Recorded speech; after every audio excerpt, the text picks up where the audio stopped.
चलिए, very good morning to all of you. सभी लोगों को मेरा नमस्कार और स्वागत करता हूं सभी लोगों का इस क्लास में। और आज मैं आपके साथ डिस्कस करूंगा द लैंड एक्विजिशन एक्ट 1894।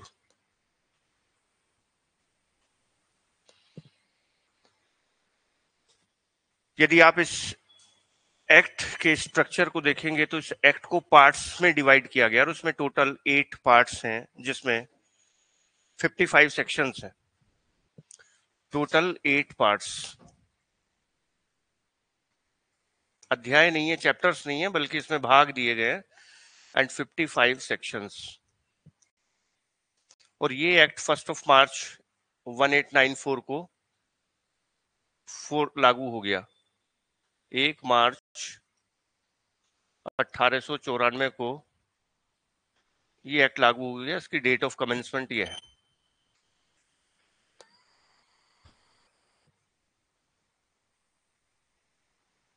देखिए, ऐसा नहीं है कि साहब 1894 से पहले लैंड एक्वायर करने के लिए कोई दूसरा कानून नहीं था। There are certain regulations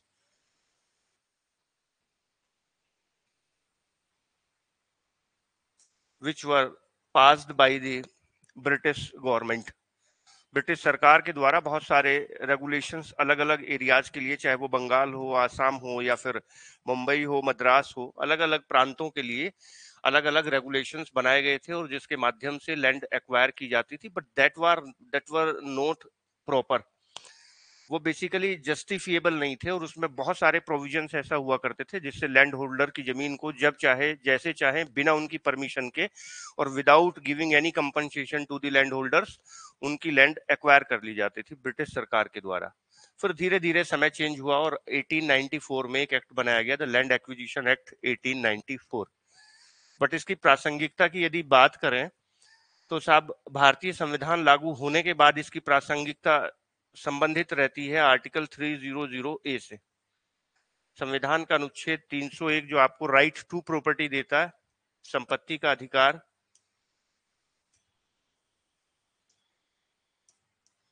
and land acquisition.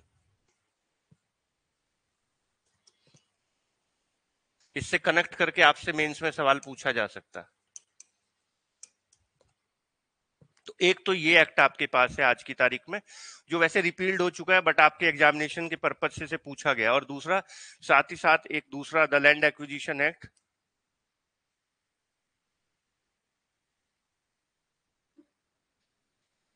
2013। ये दोनों ही आपके सिलेबस में है। इसे हम कह रहे हैं लैंड एक्विजिशन एक्ट 2013। लेकिन यदि आप इसका नाम देखेंगे तो इसका नाम आपको मिलेगा the right to fair compensation and transparency in land acquisition, rehabilitation and resettlement act 2013। फिर से नाम सुनिए, धीरे बोल रहा हूं इस बार, the right to fair compensation. इस एक्ट का नाम देखिए जरा, लैंड एक्विजिशन एक्ट 1894। और इस एक्ट का नाम देखिए, the right to fair compensation. इसका मतलब इस एक्ट में फेयर कंपनसेशन जैसी कोई बात नहीं होगी।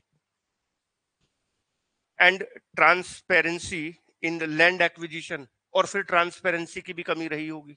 तो फिर ये एक्ट लाया गया कि साहब जब लैंड एक्वायर किया जाए तो ट्रांसपेरेंसी, पारदर्शिता बनी रहे। और फिर लिखता है रिहेबिलिटेशन एंड रीसेटलमेंट, यानी कि इस एक्ट में जब लैंड एक्वायर की जाती होगी तो आपको मुआवजा दे के खत्म बात। लेकिन ये एक्ट ये कहता है कि साहब केवल मुआवजा ही नहीं बल्कि आपका रिहेबिलिटेशन भी किया जाएगा, रीसेटलमेंट भी किया जाएगा। तो these are the qualities, these are the essential features, these are the new provisions which are given in the act of 2013। और जब आप पढ़ेंगे तो इस पे सवाल मेंस का यही बनेगा कि साहब अगर पहले से हमारे पास एक लैंड एक्विजिशन एक्ट 1894 था तो उस एक्ट में क्या कमियां थी और इस एक्ट में क्या अच्छाइयां हैं। Merits and demerits, demerits of old act and merits of the new act. ये सबसे अच्छा सवाल इसमें बनेगा। दूसरा सवाल बनेगा कि साहब प्रोसीजर को लेके कि what is the procedure to acquire the land under the old act और द न्यू एक्ट। पुराने एक्ट और नए एक्ट में क्या प्रोसीजर दिया गया है लैंड को एक्वायर करने के विषय में। तीसरी बात कि भाई अगर लैंड एक्वायर की जा रही है तो फिर परमिशन से ही की जाएगी, बट क्या कोई ऐसी सिचुएशंस होगी जहां विदाउट परमिशन या without giving to any notice land acquire की जा सकती है? देयर आर सर्टेन इमरजेंसीज, वो इसमें भी है इमरजेंसी के प्रोविजन, वो यहाँ पर भी है कि इमरजेंसी के केस में टेन्योर होल्डर को पहले से नोटिस दिए बिना उसकी होल्डिंग को एक्वायर किया जा सकता है। एक सवाल बहुत इंपॉर्टेंट ये बनने वाला है, ठीक है। उसके अलावा बनेगा कि भाई किस पर्पज के लिए लैंड एक्वायर की जाएगी, तो पर्पज क्या हो सकता है, ठीक है, वो सारी चीजें हम डिस्कस करेंगे। बट पहले let's come to the topic, that is section 300A and land acquisition. You all are aware with this fact that under article 30A you have a right to property, and article 301A provides that no person shall be deprived their property except by the authority of law. So if there is any authority prescribed by the law, then such authority can acquire your land as per the law, but the law must be just, fair and reasonable. इस पे मैं एक judgement आपको पढ़ा चुका हूं, जो आपने भारतीय संविधान में पढ़ा था जब मैं मेंस की क्लास में कॉन्स्टिट्यूशन पढ़ा रहा था, कि उसमें 6-7 पॉइंट ऑनरेबल सुप्रीम कोर्ट ने लेट डाउन किए हैं कि साहब लैंड एक्वायर करते समय या प्रॉपर्टी को एक्वायर करते समय ये प्रोसीजर फॉलो होना चाहिए। Is this clear?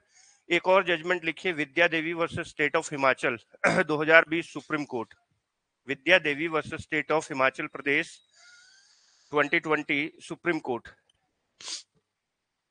इसमें एक महिला की लैंड को एक्वायर कर लिया गया और 30 साल तक वो मुकदमा लड़ती रही, उसे कंपनसेशन नहीं मिला, तो ऑनरेबल सुप्रीम कोर्ट ने क्या कहा, वो लिखिए साहब, लिखिए, राज्य द्वारा उचित प्रक्रिया का अनुपालन किए बिना, राज्य द्वारा उचित प्रक्रिया का अनुपालन किए बिना, Vidya Devi versus state of Himachal Pradesh 2020 supreme court, राज्य द्वारा उचित प्रक्रिया का अनुपालन किए बिना नागरिकों को उनकी निजी संपत्ति के अधिकार से वंचित करना, नागरिकों को उनके निजी संपत्ति के अधिकार से वंचित करना मानव अधिकार एवं अनुच्छेद 301 में दिए गए संवैधानिक अधिकार का भी उल्लंघन होगा।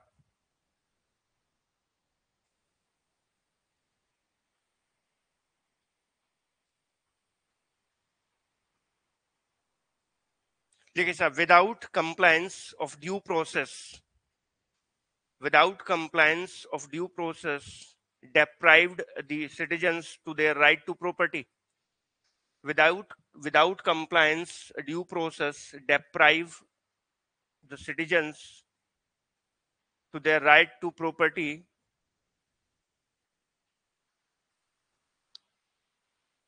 shall be a violation of the human right as well as the constitutional right conferred under article 300A.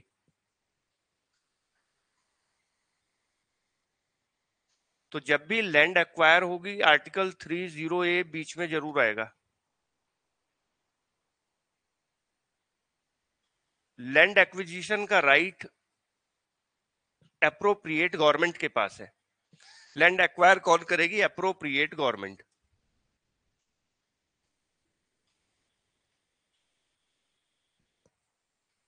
That could be the central government as well as the state government.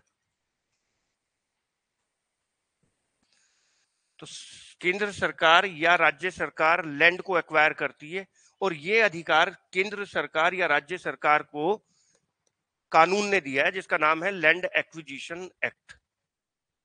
But as far as the citizens are concerned, उनको भी एक right दिया गया भारतीय संविधान के द्वारा और that is a constitutional right.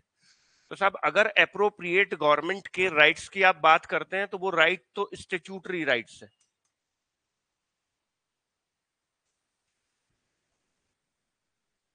और यदि आप सिटीजन्स के राइट की बात करते हैं तो वो एक कॉन्स्टिट्यूशनल राइट है। पहले तो फंडामेंटल राइट ही हुआ करता था। Before the 44th constitutional amendment, right to property was a fundamental right. But 44वें संविधान संशोधन से एफआर से निकाल के इसे 300 ए में रिप्लेस किया गया, तो फिर ये संवैधानिक अधिकार है. So there is any contradiction between the statutory right or constitutional right, so you all are aware with this fact that the constitutional right shall prevail. यदि संवैधानिक अधिकार और संवैधानिक अधिकार में टकराव होता है, क्लैश होता है, तो फिर ये अधिकार ज्यादा बड़ा है भाई साहब, संवैधानिक अधिकार, ये अधिकार ही प्रिवेल करेगा. दूसरी बात यह है कि साहब why the acquisition is necessary.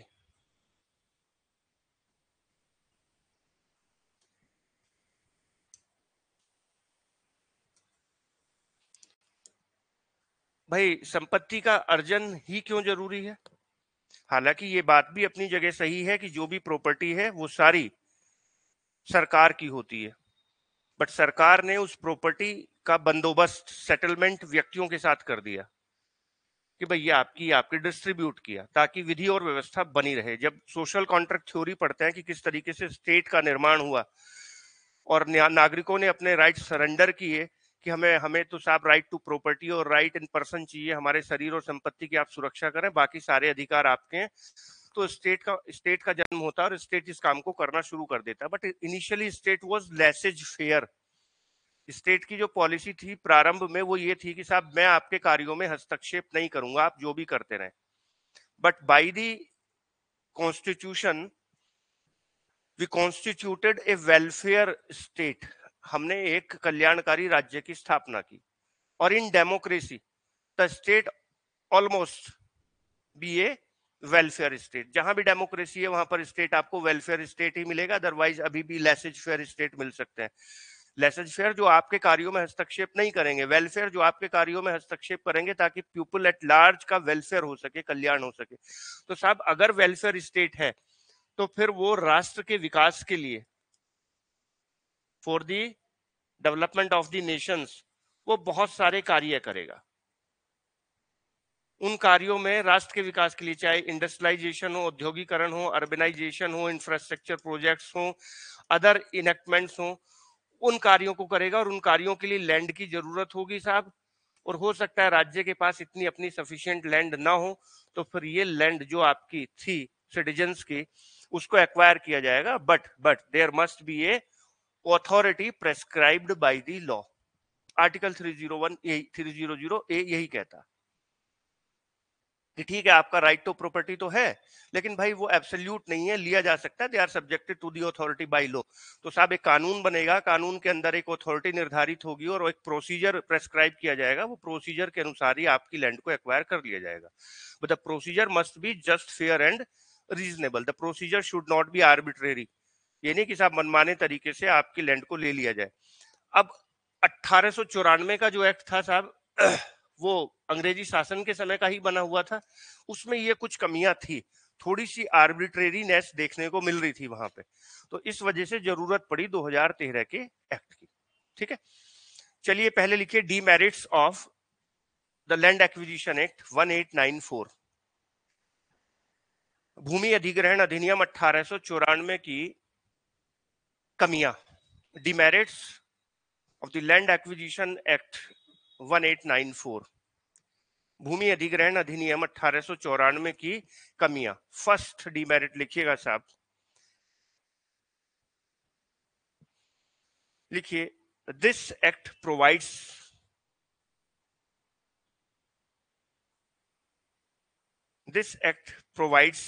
Provisions for compensation, या प्रोविजंस भी छोड़िए, this act provides compensation only to the land owners. इस अधिनियम के अधीन केवल भूमि के स्वामियों को मुआवजा देने के प्रावधान किए गए हैं. Full stop. No provisions for compensation to the person, no provisions for the compensation to the person are given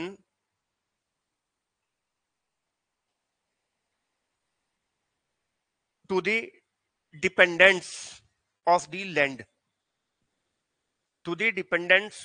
land, such as agriculture laborer and other laborer etc. इस अधिनियम में, सेकंड पॉइंट बना लीजिए चाहे इसी में लिख लीजिए, एक ही बात है। इस अधिनियम में भूमि पर आश्रित रहने वाले व्यक्तियों जैसे कृषि मजदूर इत्यादि को मुआवजा देने के विषय में कोई प्रावधान नहीं किया गया है। इस अधिनियम में भूमि पर आश्रित रहने वाले व्यक्तियों जैसे कृषि मजदूर इत्यादि को मुआवजा देने के विषय में कोई प्रावधान नहीं किया गया है। जबकि नए वाले एक्ट में यदि आप देखेंगे तो न केवल ऑनर को कंपनसेशन की बात की गई है, बल्कि जो डिपेंडेंट है उस लैंड पर, मजदूर वगैरह जिनकी आजीविका का एकमात्र साधन मजदूरी है, उनके लिए भी व्यवस्था की गई है कंपनसेशन की, रिहेबिलिटेशन की, रीसेटलमेंट की। सेकंड पॉइंट लिखिए, the act provides only provisions for compensation not to the rehabilitation and resettlement। इस अधिनियम में केवल प्रतिकर के विषय में व्यवस्था की गई है। यह अधिनियम, the act provides provision only for the compensation not to the rehabilitation and resettlement. इस अधिनियम में केवल प्रतिकर की व्यवस्था की गई है। यह अधिनियम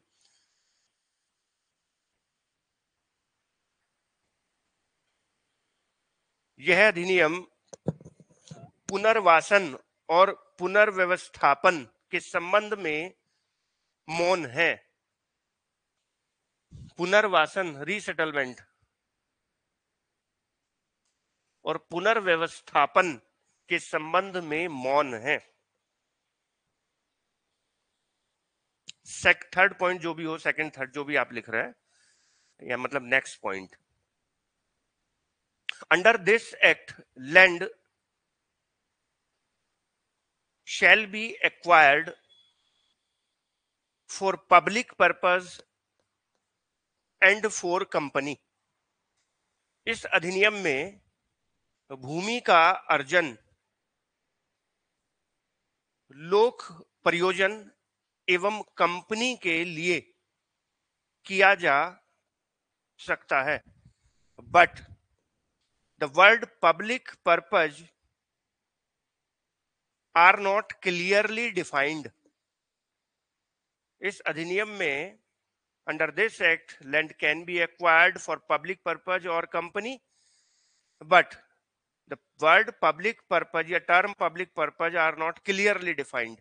इस अधिनियम में भूमि का अर्जन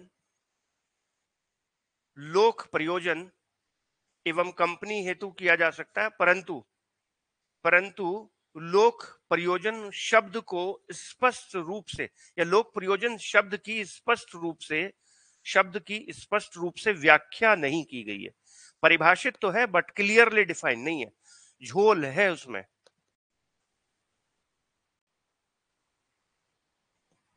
नेक्स्ट लिखिए साहब। दो the act provides that compensation be given according to the market value, though the act provides that the compensation be given according to the market value of the land। यद्यपि अधिनियम में संपत्ति के बाजार मूल्य, नेक्स्ट पॉइंट है साहब, यद्यपि अधिनियम में संपत्ति के बाजार मूल्य के हिसाब से प्रतिकर देने की व्यवस्था की गई है, but it is not determined,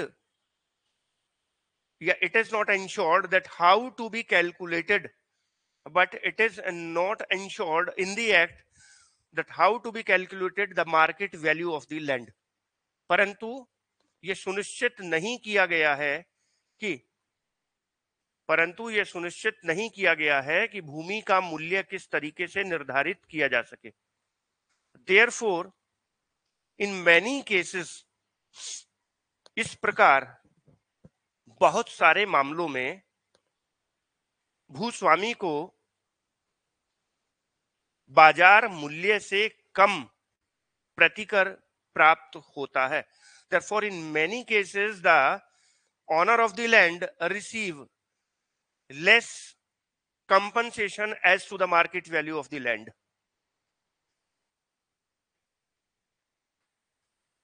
In many cases, the landowner received less compensation as to the market value of the land.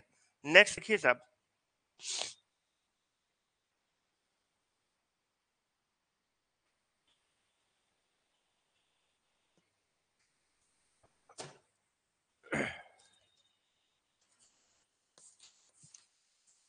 एक सेकंड बस, सेक्शन में आपको एक लिखवाऊंगा।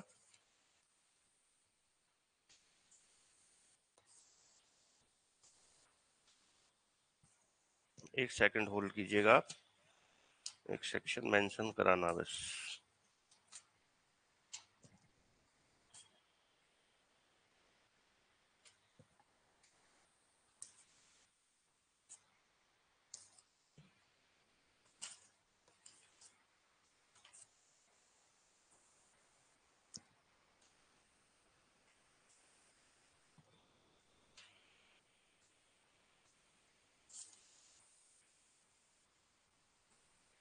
जी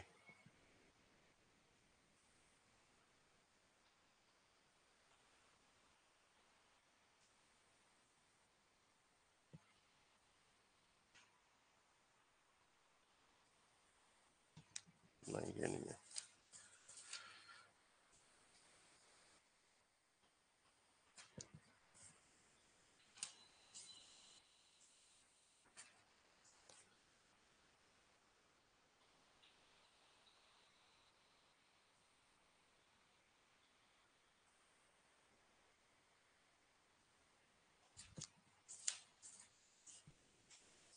चलिए छोड़िए, ऐसे लिख लीजिए, कोई दिक्कत नहीं।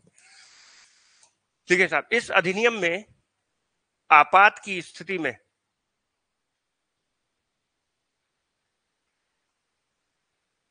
बिना नोटिस दिए भूमि अर्जन के विषय में प्रावधान किया गया है।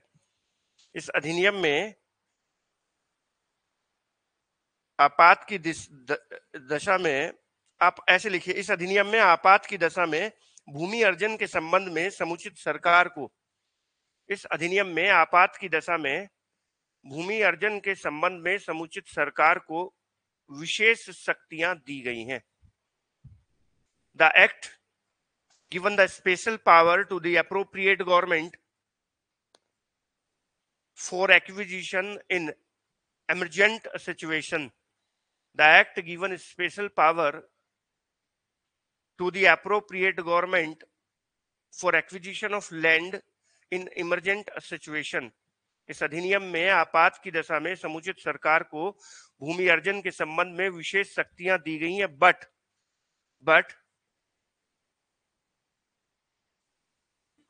there are more probability to misuse such powers. परंतु इन शक्तियों के दुरुपयोग होने की बहुत अधिक संभावना है। तो ये डीमेरिट्स थी इस एक्ट की कि साहब कंपनसेशन मार्केट वैल्यू पे देंगे, बट मार्केट वैल्यू कैसे निर्धारित हो ये सुनिश्चित नहीं है। एक्विजिशन पब्लिक पर्पज के लिए करेंगे, बट पब्लिक पर्पज है क्या, क्लियरली डिफाइन नहीं है। इमरजेंसी में पावर दी गई है कि साहब स्पेशल पावर है अप्रोप्रिएट गवर्नमेंट की, बट वो इतनी ज्यादा दे दी गई कि साहब उसका मिसयूज होने की संभावना है। उस पावर का इस्तेमाल करके कम कंपनसेशन पे, बिना कंपनसेशन दिए बहुत केसेस में जमीन हड़पने की कोशिश की गई सरकार के द्वारा। ट्रांसपेरेंसी नहीं थी एक्ट में, रिहेबिलिटेशन के बारे में प्रोविजंस नहीं थे, रीसेटलमेंट के बारे में प्रोविजंस नहीं थे। तो इन सारी चीजों को देखते हुए, डिमेरिट्स को देखते हुए 2018 में हमने एक नया एक्ट बनाया, because we are living in a democratic state and the state is a welfare state, therefore it is the duty of the state to provide a just, fair and reasonable law for the acquisition of land. Is this clear? इसके just opposite करते चले जाएंगे तो फिर नए act की merits आ जाएंगी basically. ठीक है, वो भी मैं आपको नोट डाउन करा दूंगा, कोई ऐसी बात नहीं। ये इंपॉर्टेंट सवाल बनता है यहाँ से, क्योंकि दोनों एक्ट आपसे पूछ रहा है तो उसका पर्पज ये बनेगा कि साहब आपने क्या दोनों एक्ट की कंपैरेटिवली स्टडी की। जब पहला एक्ट भी पूछ रहा है जो रिपील्ड हो चुका है, जिससे हमारा कोई मतलब नहीं, हालांकि उसके भी मुकदमे चल रहे हैं, बहुत पुराने 2 4 6 मुकदमे होंगे, वो भी हाई कोर्ट सुप्रीम कोर्ट के लेवल पे, क्योंकि 2013 से लगा के 11 साल हो चुके हैं साहब नए एक्ट आए हुए। तो जितना भी एक्विजिशन हुआ आप देख रहे होंगे पिछले 10 12 सालों में ही मैक्सिमम हुआ है, इंफ्रास्ट्रक्चर जो डेवलप्स हो रहे हैं। तो इसलिए पुराने एक्ट के मुकदमे मेरे हिसाब से तो डिस्ट्रिक्ट जज लेवल पे आपको देखने को नहीं मिलेंगे।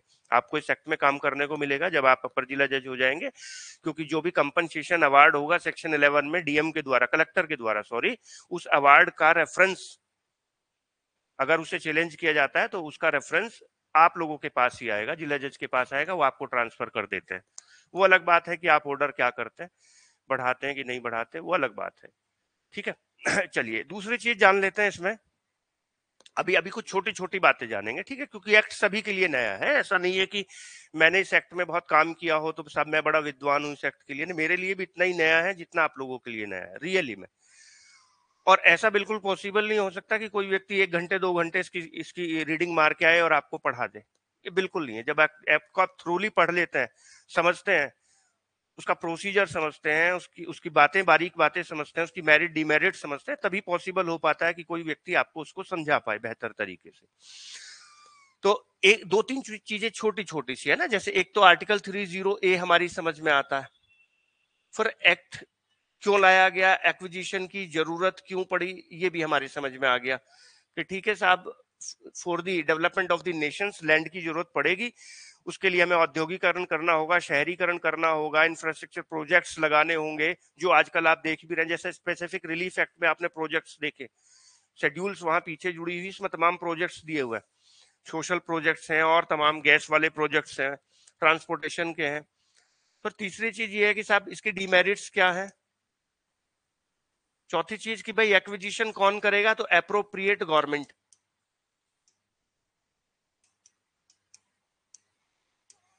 और एक्विजिशन किस पर्पज के लिए किया जाएगा, तो पर्पज भी आपको समझ में आ गया होगा, या तो पब्लिक पर्पज या फिर किसी कंपनी के लिए।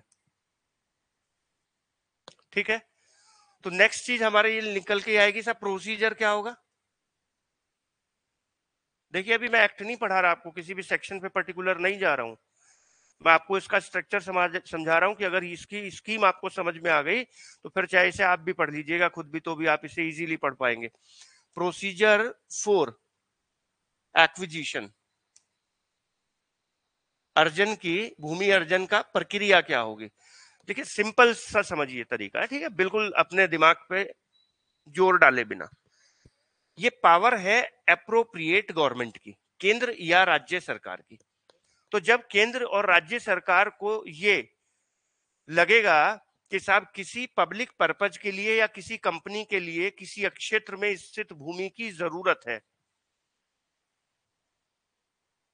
ठीक है, जब सेंट्रल गवर्नमेंट या स्टेट गवर्नमेंट को ये लगेगा कि साहब किसी पब्लिक पर्पज के लिए, क्या पब्लिक पर्पज हो सकता है कि साहब हमें इकोनॉमिक एक्टिविटीज डेवलप करनी है, इसलिए हमें इंडस्ट्रीज लगानी है, हमें यहां पर बड़ा रिफाइनरी लगानी है, हमें यहाँ पे और कोई बड़ी कंपनी एस्टेब्लिश करनी है। तो साहब किसी पब्लिक पर्पज के लिए या किसी कंपनी के लिए किसी क्षेत्र में, पर्टिकुलर क्षेत्र में इस लैंड की जरूरत है, तो वो सबसे पहले एक नोटिफिकेशन जारी करेगी,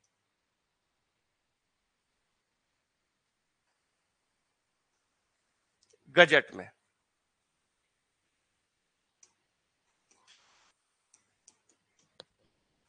ठीक है जी, इस नोटिफिकेशन को गजट में पब्लिश करेगी, साथ ही साथ 2 न्यूज़पेपर में, जो लोकल न्यूज़पेपर होंगे उनमें से कम एक ऐसा होना चाहिए जो उस एरिया में सर्कुलेट होता हो। साथ ही साथ कलेक्टर को ये निर्देश देगी कि आप भी पब्लिक नोटिस दें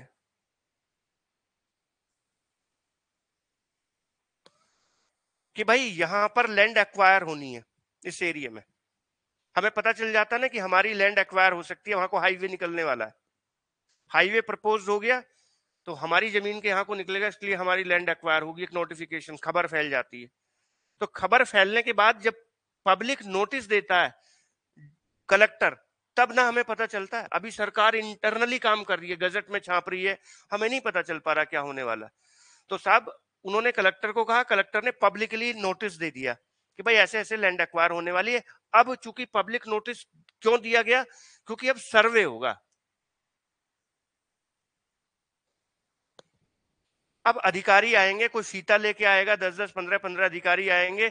कोई वो इंजीनियर से आपने देखा होगा ना, सड़क पे खड़े रहते हैं वो, एक कैमरा सा लेके, येलो सी कैप पहन के, कैसे छतरी से टाइप पे रख के कैमरा सा, वो कोई ऐसे करता हुआ मिलेगा, कोई फीते से नपाई करता हुआ मिलेगा, कोई कुछ करता हुआ मिलेगा। सर्वे होगा, और सर्वे होगा तो साहब एग्रीकल्चर लैंड है, आपकी लैंड पे घुसेंगे भी, अंदर एंट्री भी करेंगे, तो हो सकता है आपकी फसल का भी नुकसान हो। तो इस सर्वे के बाद वो अपनी रिपोर्ट कलेक्टर किसे भेज देगा, अप्रोप्रिएट गवर्नमेंट को। और इस सर्वे में जो भी नुकसान हुआ होगा, उस नुकसान के लिए आपको पेमेंट कर दिया जाएगा, पेमेंट फॉर लॉस।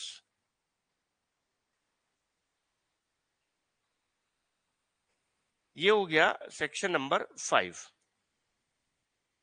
तो 4 में प्रिलिमिनरी नोटिफिकेशन, प्रिलिमिनरी इन्वेस्टिगेशन, बिल्कुल ऐसे जैसे कंसोलिडेशन में हुआ था, याद कीजिए। सेक्शन 4 में वहां पर सबसे पहले नोटिफिकेशन जारी हुआ था, फिर वो पब्लिकेशन उसका बाद में होता है। जैसे ही नोटिफिकेशन जारी हुआ, वहां डीडीडीसी ने कुछ अधिकारियों को कहा, लेखपाल, पटवारी, कानून को जाओ सर्वे करके आओ, देख आओ इस एरिया की, इस एरिया में जरूरत है क्या कंसोलिडेशन की या नहीं। और वो गए, उन्होंने देखा कि साहब लेवल क्या है, कच्ची कच्ची जमीन है कि पक्की जमीन है, बांगर की जमीन है कि खादर की जमीन है, क्या वैल्यूएशन है, पेड़ वेड़ कितने लगे हुए हैं, क्या समकोण बन सकते हैं, रेक्टेंगुलेशन, चकोर प्लॉट्स, क्या वाकई में यहाँ पर कंसोलिडेशन की जरूरत है। बिल्कुल ऐसा यहाँ पे भी हो रहा है। और उसके बाद फिर उन्होंने रिपोर्ट भेजी स्टेट गवर्नमेंट को कंसोलिडेशन में, हाँ साहब वाकई में ही कंसोलिडेशन की जरूरत है।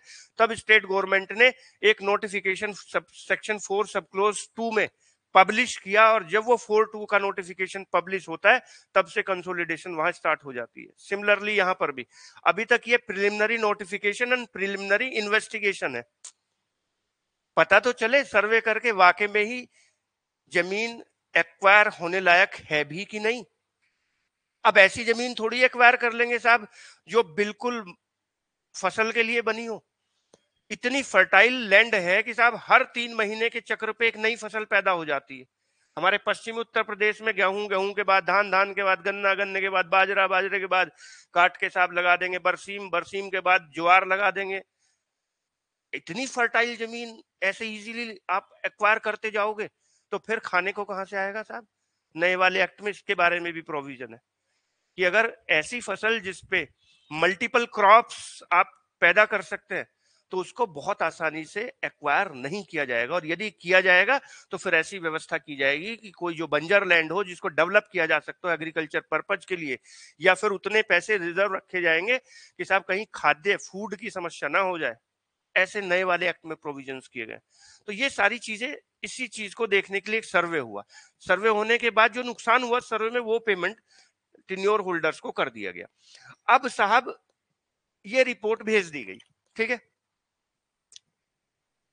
अब ये जो भी हुआ था, इसमें सेक्शन 5A ये कहता है कि साहब जिसको भी ऑब्जेक्शन, वो नोटिस दिया ना, पब्लिक नोटिस कि आपके यहाँ लैंड एक्वायर होने वाली है, देखो वापस आओ स्लाइड पे। नोटिफिकेशन गजट में अप्रोप्रिएट गवर्नमेंट ने किया, 2 न्यूज़पेपर में छपवाया, कलेक्टर ने एक पब्लिक नोटिस दिया। एक तो पब्लिक नोटिस दिया गया था कि सर्वे होने वाला है, अधिकारी आएंगे आपके खेत में, कहीं आप इन्हें पीट वीट मत देना। अब किसान के खेत में भाई साहब दोपहर में काम करता रहता है। किसान देखा ना आपने, अगर अगर उस उससे जो चाहो वो दे देगा, बट अगर उसकी बुग्गी में से जब वो गन्ने लेके जाता है ना, धूप में बैठा हुआ, बुग्गी बुग्गी पे, झोटा बुग्गी पे, भैंसा बुग्गी पे, और कोई एक गन्ना खींच ले तो पीछे से जान मारने को तैयार हो जाता है, क्योंकि धूप में मेहनत करके उसने उस फसल को पैदा किया है। और अगर उसके खेत में कोई फीता लेके पहुंच जाए तो उसे लगता है कि हड़पने के लिए आ गई सरकार, वो जान से मार सकता है। तो इसलिए नोटिस देना जरूरी है, एक बात। दूसरी बात, नोटिस का पर्पज ये भी है कि जिसको इस प्रिलिमिनरी नोटिफिकेशन से दिक्कत हो, वो अपने ऑब्जेक्शन फाइल कर सकता है। तो जिसको यहाँ सेक्शन 4 में जो नोटिस जारी हुआ इससे कोई परेशानी है तो वो ऑब्जेक्शन दाखिल करेगा सेक्शन 5A में। तो वो जो ऑब्जेक्शन आएंगे प्रिलिमिनरी नोटिफिकेशन पर, उन ऑब्जेक्शन पर हियरिंग होगी, मतलब जो भी इंटरेस्टेड पर्सन होंगे उनको सुना जाएगा और उसके बाद रिपोर्ट तैयार होगी कलेक्टर की, और उस रिपोर्ट को कलेक्टर भेज देगा कहां, एप्रोप्रिएट गवर्नमेंट को। Is this clear? अब एप्रोप्रिएट गवर्नमेंट डिसीजन लेगी, taking decision of acquisition by the appropriate government. और ये जो डिसीजन लिया इसे कहते हैं डिक्लेरेशन, घोषणा। वो था नोटिफिकेशन पहले वाला, सेक्शन 4 का नोटिफिकेशन, और ये है डिक्लेरेशन फाइनली। तो ये डिक्लेयर करेगा, डिक्लेरेशन, घोषणा, गजट में कि ठीक है भाई अब इस एरिया में लैंड एक्वायर की जाएगी। डिक्लेरेशन करने के बाद उस सरकार के जो प्रमुख सचिव होंगे, सेंट्रल गवर्नमेंट या state government as the case में भी, या प्रमुख सचिव ने जिसे अपनी पावर डेलीगेट की होगी, ऑफिसर ऑथराइज किया होगा, वो अब कलेक्टर को वहां से आदेश भेजेगा कि ठीक है अब आप लैंड एक्वायर करें, सेक्शन नंबर 7 में।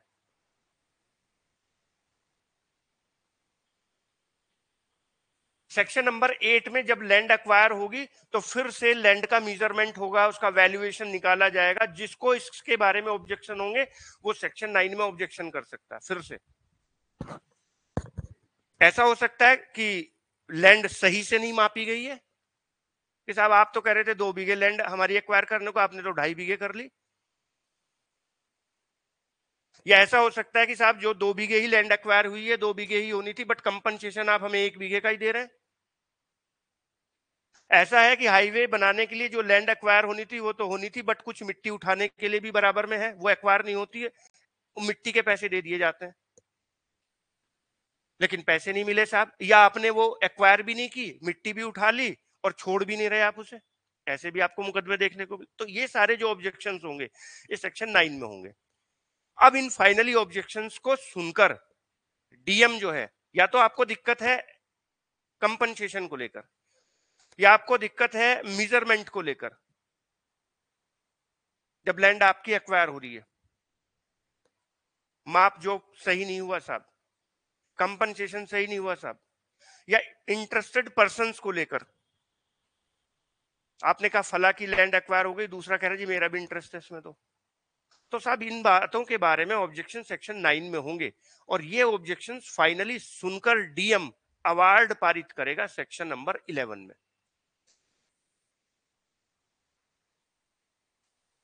फाइनली अवार्ड,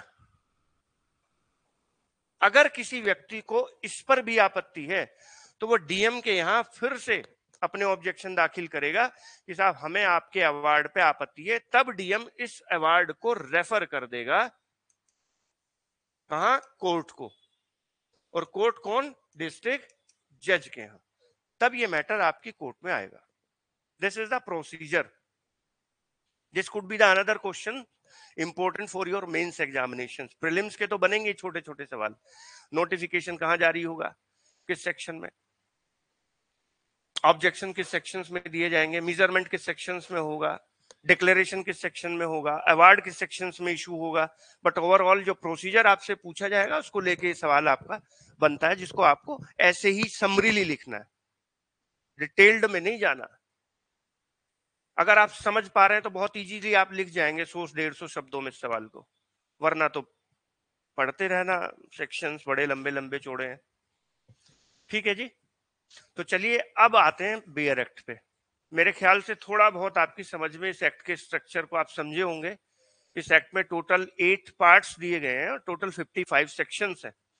पहला पार्ट प्रिलिमिनरी होगा, दूसरा पार्ट जाहिर सी बात है मिसलेनियस होगा, दूसरा पार्ट एक्विजिशन के बारे में होगा कि जहां पर लैंड एक्वायर होनी है, जो मैंने डिस्कस किया सेक्शन 4 से लगा के 11-12 तक। और चौथा पार्ट, थर्ड पार्ट होगा रेफरेंस टू कोर्ट, क्योंकि जैसे ही अवार्ड आया सेकंड चैप्टर में, उसके बाद रेफरेंस होगा कोर्ट को यदि आप ऑब्जेक्शन करते हैं। चौथा भाग अपोर्शनमेंट ऑफ कंपनसेशन के बारे में है कि जो कंपनसेशन है उसका विभाजन कैसे होगा। कई लोग मान के चलिए को ओनर हैं, एक जमीन के संयुक्त स्वामी हैं, तो जमीन उनकी एक्वायर होगी तो दोनों को कंपनसेशन मिलना चाहिए। ये भी तो पता होना चाहिए कि दोनों का शेयर कितना है लैंड में। तो अपोर्शनमेंट ऑफ कंपनसेशन की बात की गई। इसके बाद पेमेंट हो जाएगा चैप्टर नंबर 5 में। चैप्टर नंबर 6 में कहा गया टेम्परेरी एक्विजिशन भी किया जा सकता है लैंड का। और चैप्टर नंबर 7 बात करेगा acquisition of land for companies. फिर से देखिए जो प्रोसीजर मैंने अभी तक आपको बताया, पहले चैप्टर में प्रिलिमिनरी धाराएं, नाम, विस्तार, प्रारंभ, डेफिनेशन, क्लोज, और लास्ट के चैप्टर में मिसलेनियस। चैप्टर 2 एक्विजिशन की बात करेगा कि एक्विजिशन के लिए प्रोसीजर कैसे स्टार्ट होगा और कहां जाके खत्म होगा, जब डीएम सेक्शन 11 में अवार्ड ग्रांट कर देता। उसके बाद भी आपको आपत्ति है तो यह मामला रेफर किया जाएगा कोर्ट में। तो चैप्टर नंबर 3 में रेफरेंस है कोर्ट के लिए, 4 में जो कंपनसेशन है उसका विभाजन, और 5 में पेमेंट है। और 7वें नंबर पे जो चैप्टर है उसमें कंपनीज के लिए एक्विजिशन है। एक चैप्टर बचा, चैप्टर नंबर 6, जो बात करता है टेम्परेरी एक्विजिशन ऑफ लैंड की। This is the scheme and structure of the act. Let's come to the act. आइए जरा इस अधिनियम के कुछ प्रोविजंस को देख लेते हैं। सेक्शन नंबर 2 पर आइए। इस एक्ट में यदि आप इसकी प्रियम्बल को देखें पहले, तो मैं पढ़ता हूं, ध्यान दीजिए। प्रियम्बल का मतलब इस एक्ट को लाने का क्या ऑब्जेक्ट था। तो लिखता है an act to amend the law for the acquisition of land for public purpose and for companies. मैंने बताया इस एक्ट में जो एक्वायर की जाती है लैंड, वो पब्लिक पर्पज या कंपनी के लिए ही एक्वायर होती है। उससे संबंधित जो कानून था उसे संशोधित करने के लिए अधिनियम बनाया गया। एक्ट का नाम है द लैंड एक्विजिशन एक्ट। तो एक तो हमें यही पता होना चाहिए कि लैंड का मतलब क्या है साहब। लैंड का मतलब क्या एग्रीकल्चर लैंड से है, या आप हमारा घर भी एक्वायर कर लेंगे। तो आपने देखा होगा घर भी एक्वायर होते होंगे जब हाईवे बनता होगा, लोगों के मकान टूट जाते होंगे। पूरा घर एक्वायर करोगे कि साहब आधा भी कर लोगे, तो आपने देखा होगा आधा भी एक्वायर होता होगा। तो पहले तो लैंड का पता होना चाहिए। अब लैंड पे साहब पेड़ खड़ा हुआ है, तो क्या आप ये कहोगे कि अपना पेड़ काट के ले जाओ, हमें तो लैंड एक्वायर करना है। लैंड पे कोई मकान बना हुआ है, तो आप क्या ये कहोगे कि मकान उखाड़ के ले जाओ साहब। अब मेरी लैंड एक्वायर कर रहे हैं, उस पर ट्यूबवेल बनी हुई है, तो सरकार के ये कहेगी कि अपनी ट्यूबवेल उठा लो यहां से। तो मैं ईंट उठाऊं, ट्यूबवेल निकालूं, ट्यूबवेल बनाने में खर्चा आया मेरा 2 लाख रुपए, और आपने तो बड़ी आसानी से कह दिया ट्यूबवेल उखाड़ के ले जाओ, हमें तो लैंड चाहिए। तो ट्यूबवेल जब उखाड़ी और 10,000 रुपए मिस्त्री ले गया, मजदूर ले गए तोड़ने वाले, तो क्या वो भी लैंड में शामिल है। तो आइए सेक्शन 3A, सेक्शन 3 में डेफिनेशन है, लैंड को डिफाइन किया गया 3A में। देखिए लिखता है the expression land includes benefits to arise out of land. उस भूमि से जो बेनिफिट आपको मिलते हैं वो भी लैंड में शामिल है। और एक बेनिफिट भूमि से क्या मिलता है साहब, ईजमेंट्री राइट, वो भी लैंड के साथ जुड़ा हुआ बेनिफिट होता है। आगे देखिए, and things attach to the earth. जितनी भी चीजें भूमि से अटैच हैं, चाहे वो पेड़ हो, चाहे वो ट्यूबवेल हो, अदर इंप्रूवमेंट्स हो, और permanently fasten to anything attached to the earth. जो भूमि से अटैच है उससे जो परमानेंटली आपने अटैच कर दिया, फास्टन कर दिया, वो भी लैंड में शामिल है। तो लैंड का मतलब केवल खाली भूमि से नहीं है। भूमि में क्या क्या चीजें आती हैं साहब, भूमि से उत्पन्न होने वाले फायदे, भूबद्ध चीजें, और भूबद्ध चीज के साथ स्थायी रूप से फास्टन की गई थिंग्स, ये सब लैंड में शामिल है। क्लियर है जी। आगे चलिए सेक्शन 2B, इंटरेस्टेड पर्सन, ये भी बार बार शब्द आएगा। सेक्शन 3 है, सॉरी 3B, सेक्शन 3 में डेफिनेशन दी गई। 3B, interested person. Interested person का मतलब ये है कि साहब जो लैंड एक्वायर की गई है उसके बदले कंपनसेशन दिया गया, जिसका भी उस कंपनसेशन में इंटरेस्ट है, लैंड एक्विजिशन के बदले जो कंपनसेशन दिए जाने वाला है, जिसका भी उस कंपनसेशन में इंटरेस्ट है, वही इंटरेस्टेड पर्सन है। और जिस व्यक्ति का उस लैंड पर ईजमेंट्री राइट है, वो भी इंटरेस्टेड पर्सन है। तो इंटरेस्टेड पर्सन में कौन कौन है? एक तो जिनका कंपनसेशन में इंटरेस्ट है, जो उस लैंड के बदले कंपनसेशन मिलेगा उसमें इंटरेस्ट है, और दूसरा जिसका उस पर ईजमेंट्री राइट है, वो माने जाएंगे इंटरेस्टेड पर्सन। ठीक है।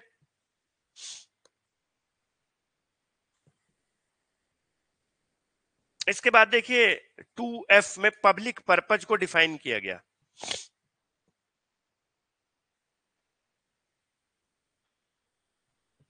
इसे एक बार पढ़ लीजिएगा, इसमें कौन कौन से पर्पज है, शॉर्ट नोट बना लीजिएगा, मेंस के लिए भी है ना। तो ये तो कुछ डेफिनेशंस थी जो आपने पढ़ी। अब आते हैं यहां से मेंस का पहला सवाल, मतलब पहला क्या, मेन सवाल, प्रोसीजर फॉर एक्विजिशन, जो मैंने अभी आपसे डिस्कस किया। सेक्शन 4, 5, 5A, 6, 7, 8, 9, 10 छोड़ दिया हमने, 11।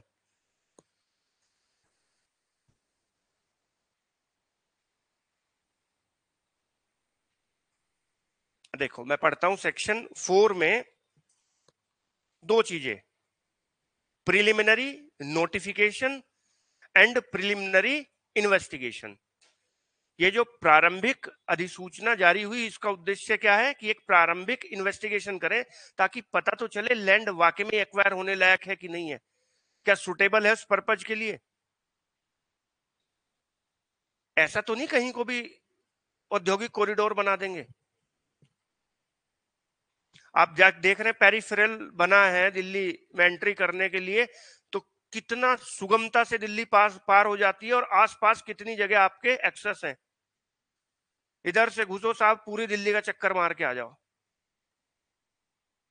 आपको दिल्ली में अंदर जाना हो, यहां से सीधे दौड़े चले जाओ मेरठ से, और जाके टी पॉइंट पे टक्कर मारो, कहीं नहीं मुड़ना आपको, और लेफ्ट हैंड साइड जाओगे तो आप दिल्ली से बाहर,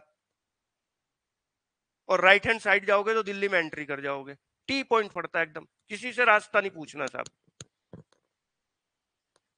सराय काले खां हजरत निजामुद्दीन रेलवे स्टेशन के पास टी पॉइंट है, उससे आप लेफ्ट को जाओगे तो गोल चक्कर से को घुमाता घुमाता पुल के ऊपर को ले जाता हुआ आपको हवाई जहाज वाले प्लेटफॉर्म से निकालता हुआ उधर निकाल देगा, फरीदा उसमें गुड़गांव में। और आप राइट को मुड़ जाएंगे तो दिल्ली हाई कोर्ट, ये वो रोहिणी और सब सुप्रीम कोर्ट, और इधर दिल्ली में अंदर एंट्री कर जाओगे। अलीगढ़ जाना है तो वहीं से रास्ता निकल जाएगा साहब, लखनऊ जाना है तो रास्ता वहीं से निकल गया साहब, मुरादाबाद जाना है तो रास्ता निकल गया, हापुड़ जाना है तो रास्ता निकल गया, एक ही रोड से सारी कनेक्टिविटी। इसका मतलब बहुत सोच समझ के लैंड एक्वायर की गई होगी, ऐसा नहीं कि कहीं को भी रोड बना देंगे। तो साहब वो कैसे सोचा और कैसे समझा, उसके लिए प्रारंभिक इन्वेस्टिगेशन हुआ था। सेक्शन 4 पे आइए, देखिए मैं पढ़ता हूं, whenever it appear to the appropriate government, केंद्र सरकार या राज्य सरकार जो भी हो, that land in any locality is needed or is likely to be needed for any public purpose or for a company. तो जब समुचित सरकार का यह समाधान हो जाता है कि किसी क्षेत्र में पड़ने वाली जमीन की आवश्यकता किसी पब्लिक पर्पज लोक उद्देश्य या किसी कंपनी के लिए है, तो वो क्या करेगी, a notification to that effect shall be published in the official gazette and in 2 daily newspapers circulated in that locality, of which at least one shall be in the regional language। तब वो gazette में एक notification जारी करेगी, साथ ही साथ 2 local newspaper में, जिसमें से एक तो उस क्षेत्र की भाषा में ही प्रकाशित होता हो, उसमें पब्लिश करेगी। और आगे देखिए, अभी मैंने कलेक्टर की बात भी की थी, and the collector shall cause public notice the substance of such notification. और कलेक्टर भी क्या करेगा, एक पब्लिक नोटिस देगा। क्यों दे रहा है, एक तो जिन लोगों को ऑब्जेक्शन करना ऑब्जेक्शन करिए, तीसरा अभी लोग सर्वे करने आएंगे अधिकारी, भाई उनके साथ छेड़छाड़ मत कीजिए। आपको पहले ही बताया जा रहा है, सरकारी काम है, सरकारी विभाग के लोग हैं, डरिए मत, घबराइए मत। आगे देखिए साहब, thereupon it shall be, sub clause 2 पढ़ रहा हूं, thereupon it shall be lawful for any officer either generally or specially authorised by such government in that behalf, in this behalf and for his servant and workman. अब जैसे ही notification issue हुआ, collector ने public notice दिया, तो फिर जो भी अधिकारी सामान्य या विशेष आदेश के द्वारा सरकार द्वारा अपॉइंट किए जाए और उनके नौकर सर्वेंट, वो क्या करेंगे, वो भाई ऐसे क्षेत्र की किसी भूमि में प्रवेश करेंगे, सर्वे करेंगे और उसका स्तर मालूम करेंगे किस लेवल की जमीन है। सेकंड है अवमद्रा के भीतर खोदना या भेदन करना, मिट्टी के नीचे खोद के देखेंगे, क्योंकि क्या पता किस तरीके का प्रोजेक्ट बनाना हो साहब, कितनी सॉलिड मिट्टी है, ऐसा तो नहीं कि रेत ही रेत है साहब यहाँ। अब भाई साहब अंडरग्राउंड रेलवे बन रही है, ऐसे थोड़ी कहीं को भी निकाल देंगे, कहीं वाटर चैनल हुआ तो पता तो चलना चाहिए मिट्टी को खोद कर, तो वो मिट्टी की खुदाई भी कर सकते हैं। फिर आगे लिखा, उस भूमि को जिसके लेने की प्रपोजल किया गया सीमाएं, और यदि कोई उस पर एस्टेब्लिशमेंट बनाना है तो उसकी मार्किंग वगैरह सब करना।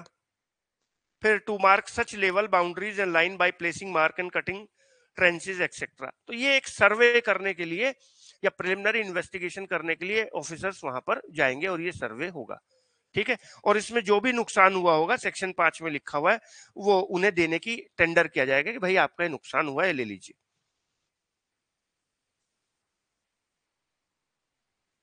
भाई खुदाई कर रहे हैं आप खेतों में, डिमार्केशन कर रहे हैं, बाड़ लगा रहे हैं, ट्रेंचेस लगा रहे हैं, फेंसेस लगा रहे हैं, तो लोगों की नुकसान हो रहा है। हो सकता है एग्रीकल्चर प्रोड्यूस खड़ी हुई हो, तो आप उन्हें जो भी नुकसानी हुई होगी पेमेंट देंगे, डैमेजेस का टेंडर करेंगे। अगर अगर आपको लगता कम दे रहे हैं तो कोई बात नहीं, आप जिले के कलेक्टर या जो भी मुख्य राजस्व अधिकारी होगा उसके पास चले जाएं, उसका डिसीजन इस बात में अंतिम होगा। देखिए यही एक प्रोविजो लिखा हुआ छोटा सा, ये तो था लैंड के बारे में पहला, कि साहब एक नोटिफिकेशन जारी हुआ, उस नोटिफिकेशन को पब्लिश किया गया गजट में, 2 लोकल न्यूज़पेपर में, और डीएम ने एक पब्लिक नोटिस भी दिया, और उसके बाद एक प्रिलिमिनरी इन्वेस्टिगेशन हुआ। बट अगर आप किसी के बिल्डिंग में या हाउस में एंट्री करना चाहते हैं, वो लैंड बिल्डिंग या हाउस के रूप में भी तो हो सकती है, तो फिर वहां पर कम से कम 7 दिन पहले आपको नोटिस देना होगा उस पर्टिकुलर व्यक्ति को जिसके ऑक्यूपेशन में वो बिल्डिंग, वो हाउस या वो गार्डन वगैरह है। अब जैसे मेट्रो बन रही है शहर में को, तो जो जमीन एक्वायर होंगी, पता चलेगा किसी का मकान भी ढह जाएगा, किसी का तो पूरा ही मकान चला जाएगा, किसी का आधा मकान चला जाएगा, तो साहब आप उसके हाउस में एंट्री करेंगे तो 7 दिन पहले का एक प्रायर नोटिस दिया जाएगा। तो ये 7 दिन वाली बात आपसे प्रीलिम्स में पूछ सकता है, ठीक है जी। आइए सेक्शन नंबर 5A पर, ये कहता है कि साहब सेक्शन 4(1) में जैसे ही नोटिफिकेशन जारी हुआ, तो उस नोटिफिकेशन के पब्लिकेशन की डेट से 30 दिन के भीतर जो भी व्यक्ति इंटरेस्टेड है वो ऑब्जेक्शन दाखिल कर सकता है। तो ऑब्जेक्शन कितने दिन में दाखिल होंगे साहब? With in 30 days from the publication of the notice. ये सवाल प्रीलिम्स में आ सकता है। किस सेक्शन में दाखिल होते हैं? 5A में। किसके खिलाफ होते हैं? नोटिफिकेशन के खिलाफ, डिक्लेरेशन के नहीं। अभी डिक्लेरेशन की तो बात ही नहीं आई। किसके यहां दाखिल होंगे? कलेक्टर के यहां।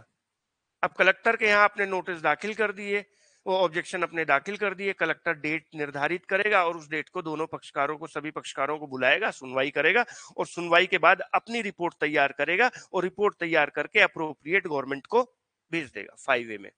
तो 5A में क्या चीजें हैं साहब? Objections, hearing and reports to the appropriate governments.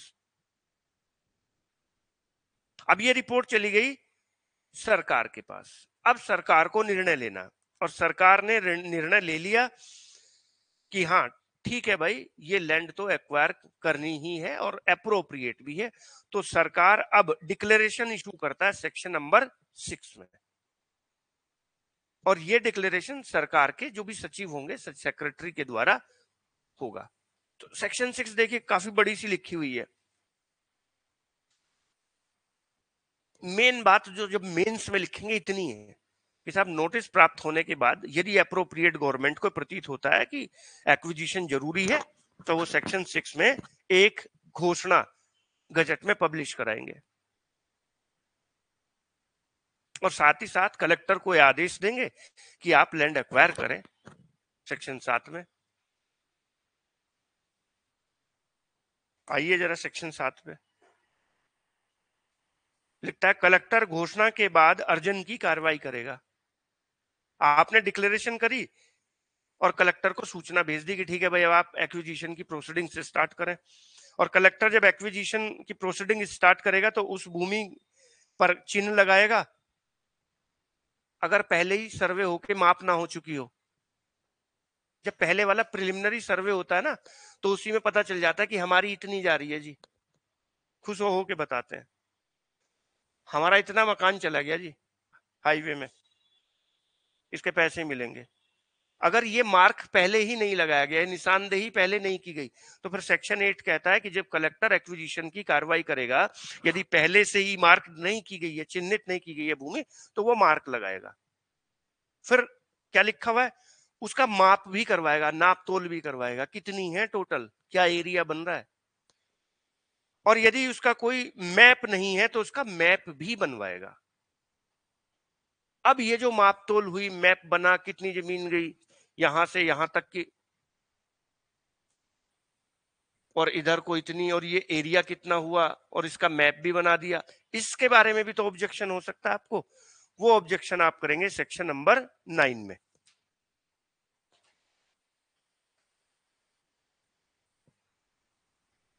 ठीक है, सेक्शन नंबर 9 देखो मैं पढ़ रहा हूं, इसमें भी दो चीजें, नोटिस एंड ऑब्जेक्शन।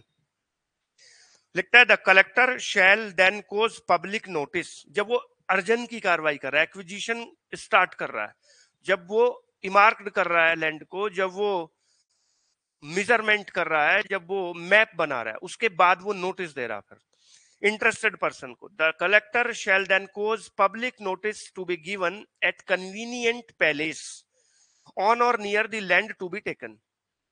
जो लैंड एक्वायर की जानी है उसके आसपास वो कन्वीनियंट सुविधाजनक स्थान पर एक पब्लिक नोटिस देगा, standing that the government intended to take possession of the land. साहब सरकार इस जमीन का कब्जा लेना चाहती है, and that claim to compensation for all interest in such land may be made to him।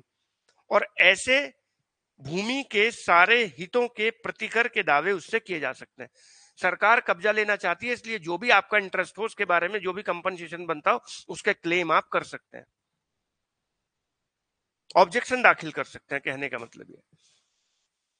अब देखिए सब क्लोज 2 कहता है ऐसी सूचना में उस भूमि की जिसको एक्वायर करना है विशिष्टियों का कथन होगा कि फला लैंड एक्वायर होनी है, और भूमि के सारे हितबद्ध व्यक्तियों के द्वारा यह अपेक्षा की जाएगी कि वह उसमें वर्णित समय, उसमें टाइम दिया होगा कि उस सूचना के पब्लिकेशन की तारीख के बाद जो 15 दिन से पहले का नहीं होगा, जब वो नोटिस पब्लिश कराया गया, पब्लिक नोटिस दिया, नोटिस पब्लिश हो जाने के कम से कम 15 दिन का टाइम दिया जाएगा कि इतने दिन के बाद आप ऑब्जेक्शन दाखिल कर सकते हैं।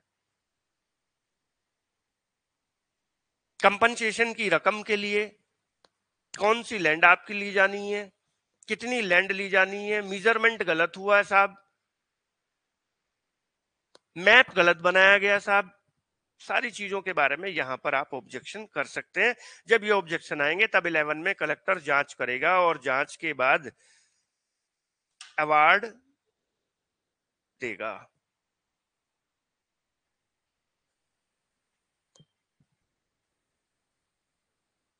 अवार्ड में क्या क्या बातें होंगी, true area of the land, finally अब अवार्ड आ गया आपका, आपको कंपनसेशन मिलने का आदेश हो गया फाइनली, तो क्या क्या होगा उसमें, true area of the land, उस भूमि का सही क्षेत्रफल क्या है, compensation which should be allowed, कितना प्रतिकर आपको मिलने वाला है, and appointment apportionment of compensation between interested person, यदि को ओनर वगैरह हैं, एक से अधिक व्यक्ति इंटरेस्टेड है तो फिर किसका कितना हिस्सा है, ये सब अवार्ड में लिखा होगा। और यदि आप इस अवार्ड से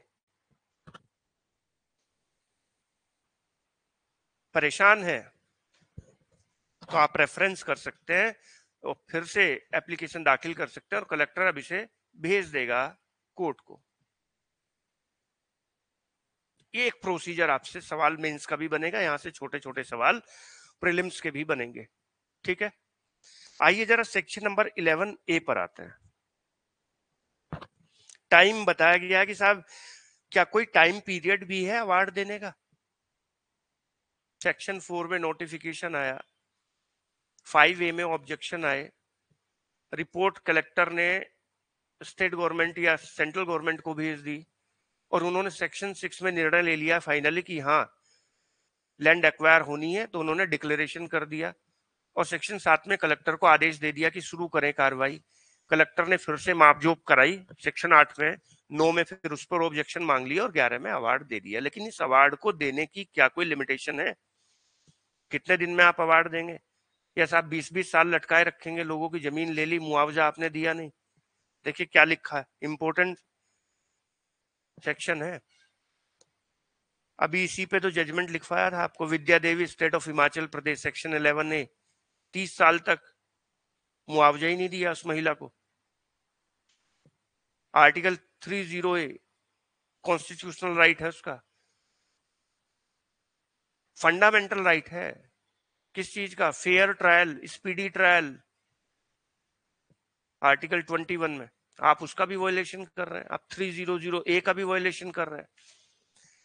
देखिए लिखता है कलेक्टर घोषणा के प्रकाशन की तारीख से, डिक्लेरेशन की डेट से, सेक्शन 6 में जो डिक्लेरेशन हुआ था उसकी डेट से 2 वर्ष के भीतर, ये आपका प्री में भी पूछा जा सकता है, धारा 11 के अधीन अवार्ड करेगा। और यदि इन 2 सालों के भीतर अवार्ड नहीं किया जाता तो जो भूमि के अर्जन के लिए सारी कार्रवाइयां थी वो लेप्स हो जाएंगी, समाप्त हो जाएंगी, जीरो हो जाएंगी।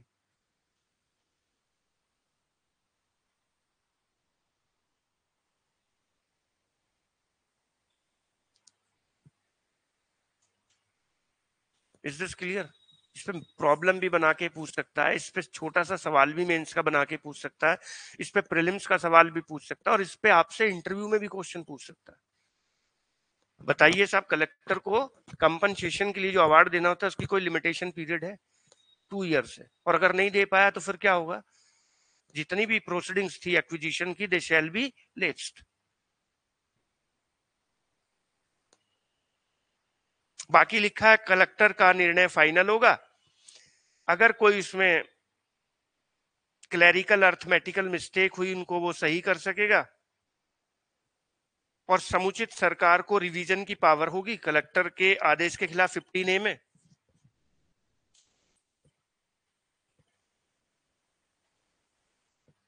यहीं से एक प्रोसीडिंग से स्टार्ट हो गई कि अगर अब भी आपको आपत्ति है कलेक्टर के अवार्ड पे तो आप कलेक्टर से कहेंगे हमारा मामला कोर्ट को भेज दो, एक तो वो।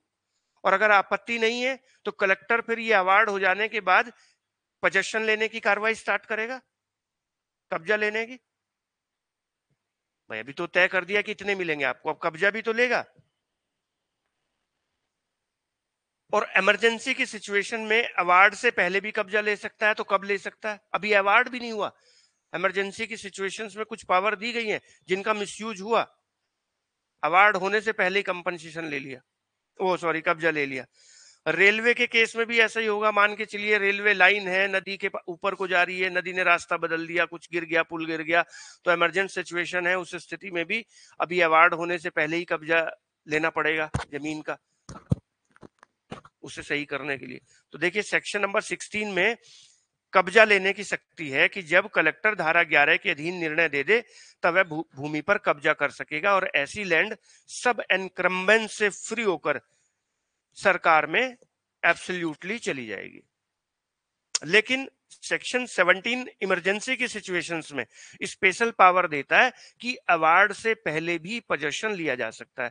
रेलवे के केस में क्या हो सकता है, इसे भी पढ़ लीजिएगा, इंपॉर्टेंट सवाल है। ठीक है, एक तो ये हुआ कब्जा लेने की कार्रवाई, और दूसरा आप इससे अपने आप को एग्रीव्ड समझ रहे हैं, तो आप कलेक्टर को कह रहे हैं कि साहब हमारे मैटर को तो कोर्ट को भेज दिया जाए, तो वो फिर कोर्ट को रेफर करेगा सेक्शन 18 में। ठीक, इसे हम कल डिस्कस करेंगे। ठीक है, आज के लिए इतना ही रखते हैं। आप इसे अच्छे से पढ़ें, तैयार करें, और कल दूसरे वाला भी पढ़ेंगे। कल तेजी से हो जाएगा क्योंकि मैक्सिमम चीजें आ गई हैं। तो आज के लिए इतना ही, कल मुलाकात होगी। नमस्कार।